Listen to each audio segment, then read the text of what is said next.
By 1915, World War I was well underway in Europe. Conflicts began with the assassination of Austro-Hungarian Archduke Franz Ferdinand, which caused tensions between Austro-Hungary and Serbia. What escalated was a war involving most of the major powers of Europe, with Germany fighting against France and England. When the United States entered the war, the labor force, which had been mostly made up of white males and European immigrants, quickly diminished. The newly developed automobile factories were being converted for the war effort with few workers. White women and African Americans were now being considered for jobs in industries that were never before available. By 1918, World War I ended, and there were over 1,000 African Americans employed at Ford. The Model T had become very popular, and its production was in high demand. Ford placed African Americans into better, higher-paying positions, including security, machining, and tool and die making. Ford was one of the first entrepreneurs to give African Americans jobs above the most menial and dangerous.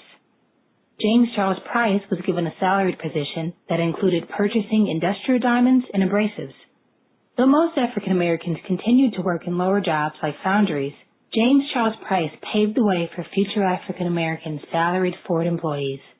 In the next 3 years, another 600 blacks would join the workforce at Ford. They arrived in Detroit at the rate of 1,000 per month throughout the summer. Within 3 years, there would be 40,838 African Americans living in Detroit. Black residential districts began to fill up, particularly in what became known as Black Bottom. Conditions in these areas were often unequal to whites in the same economic class, with high rents and flats split between families.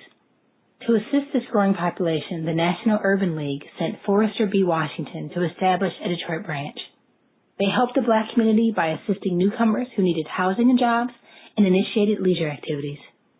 In addition, the black community looked for ways to improve the education system. Although African American males would often travel alone to the North, their families would generally follow behind.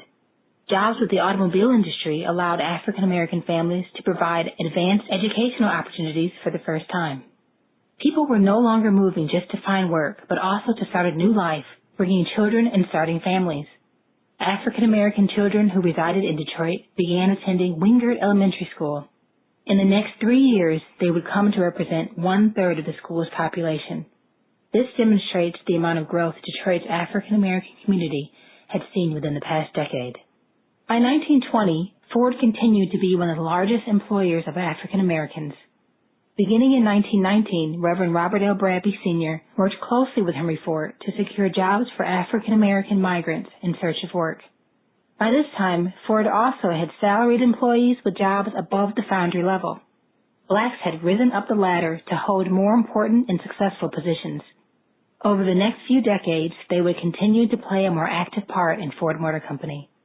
Ford believed that a worker should be allowed leisure time just like the salaried employee above him. He argued time off was not time wasted because it would encourage the workers to do a better job when on the clock. It would also help stimulate the economy, allowing a worker with Saturdays off time to spend their money.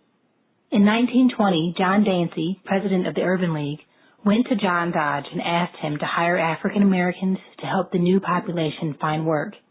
Dodge soon became the second leading employer of African Americans, continuing into the 1930s. In 1924, there were 80,000 African Americans living in the city of Detroit, double the population of the previous 4 years. Groups like the Detroit Urban League worked hard to find jobs, housing, and medical assistance for the newcomers. Dodge, Ford, and now Packard were all offering jobs to African American men in their factories, although most were unskilled and labor-intensive. Some businesses were created to support the African American community, but professionals were scarce. There were a few, such as Garrett A. Morgan, who patented a cost-effective traffic signal that addressed street traffic as well as pedestrian crosswalks, or Edward Davis, who opened Davis Motor Sales, becoming one of the first black franchise car dealers in 1938. Detroit was home to a limited number of entrepreneurs and business owners, including 35 physicians, 24 lawyers, 24 dentists, and 8 police officers, to name a few. Fannie Peck, along with her husband William Peck, pastor of Bethel AME Church, established the Detroit Housewives League to support black businesses and services to the community. The organization was one of the first women's clubs in Detroit to unite middle and working class women. In other parts of the country, African American professionals were making tracks in less traditional occupations. In 1934, African American Claude Harvard invented the automated piston pen inspection machine, which helped measure piston pen inspection for Ford automobiles. And in 1935, Fred McKinley Jones designed the first portable air conditioning unit for trucks to keep their products cool in transit. As more African Americans became successful in both blue and white-collar arenas, racial tensions throughout segregated parts of the country began to rise. Black families were able to move from segregated neighborhoods like Black Bottom into middle-class neighborhoods that were predominantly white. On September 8, 1925, when Dr. Ocean Sweet and his family moved from their home in Paradise Valley to an all-white neighborhood, angry neighbors attacked the Sweet home. As the mob grew and advanced to the house, someone inside fired a gun, killing one mob member and injuring another. The entire Sweet family was arrested for murder. The Detroit NAACP offered funding to support the family on trial. The court eventually ruled that the Sweets were defending their lives and property and were therefore innocent. To add to the tensions already surrounding most urban families, on October 24, 1929, the stock market began to crash at rates that had never before been experienced. On Tuesday, October 29th, the prices continued to drop and peaked out. Many businesses and families were financially ruined after the crash.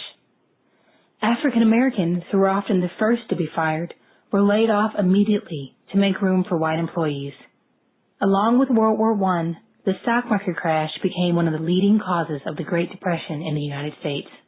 In 1932, 75% of the workforce at the Ford Rouge plant was laid off, and without public relief, people were dying of cold and hunger. Ford Motor Company refused to assist its laid-off workforce. On March 7th, 3,000 peaceful demonstrators were met with gunfire from Ford's service department and local police. The Ford Hunger March resulted in the death of 5 demonstrators, including one African American.